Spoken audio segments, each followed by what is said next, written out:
Utang ina yan. Sumbong yung ano, yung Oo nga, yung pamangkin ko. Oo nga eh. patay. Tao po. Ano yun?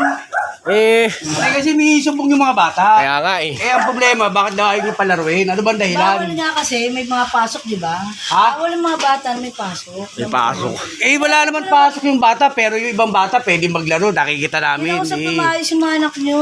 Ang problema Bawal mo, sila, may pasok sila. Baka namimili namimili ka eh. ka ng ano, Baka ng... namimili ka. Ano naman pag pinuntahan ako ng barangay dito?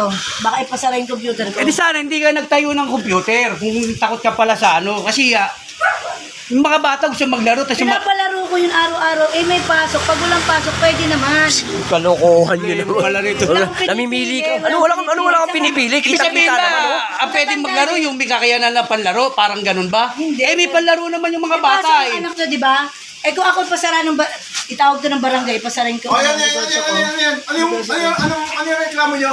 Ito, Eh, sir, eh, yung ano, yung pamangkin namin. Yung pamangkin ko. Gusto maglaro. Eh, Eh, para namimili kayo eh. May pasok ka lang dyan. nagsumbong nga lang. Hindi ba kayo? Kalokohan yun naman, sir. Kayo Pati din yung mga pala. bata pwede maglaro. Yung anak namin bawal. Ano dahil ano? May kakayanan lang pwede maglaro dito. Kaya nga eh. Oh, sa tingin mo wala bang kakayanan maglaro yung anak ko dito? bawal Hindi nga nga, babawal nga, di ba? Ano Pwede namin tinabon. Basal ka na namin dito? Pwede naman yung pumasok na yung anak nyo. May pasok na araw yung ibang bata. Walang pasok. Kaya nga, oo, nandito na may mga tao. Sa akin lang walang bawal. Walang ano. namin sila kung may pasok sila o wala. Balokohan yung mga Oo, yan, namimili kayo. Araw-araw. Eh kung kami tawag ng barangay dito, paano naman negosyo namin? Oh, sana nung araw pinatawag na kayo sa barangay. Eh kaya nga, wala antay pa namin. Dahil wala nga nagreklamo. Ngayon lang meron Kasi nagreklamo. ginagawa namin yung tama namin, yung may, sa computer. Bawal ang bata pag may pasok. Bawal ang bata. Walang bata. Ang galing. Kaya nga pumunta dito yung pamang... Ha? Labas kayo doon. Kaya nga pumunta dito yung pamangkin ko kasi may subject siya. Suwan ko kayo. Ito, grabe naman yung mga tao na to. Yung pamamahay namin ah.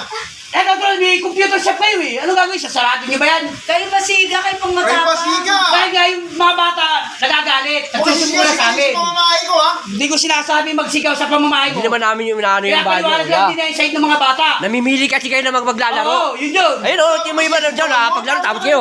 Hindi kayo alaalis dito. Oh, hindi tumawag ka. Tumawag ka. Nakakatwiran lang din kami para sa mga bata gusto rin maglaro.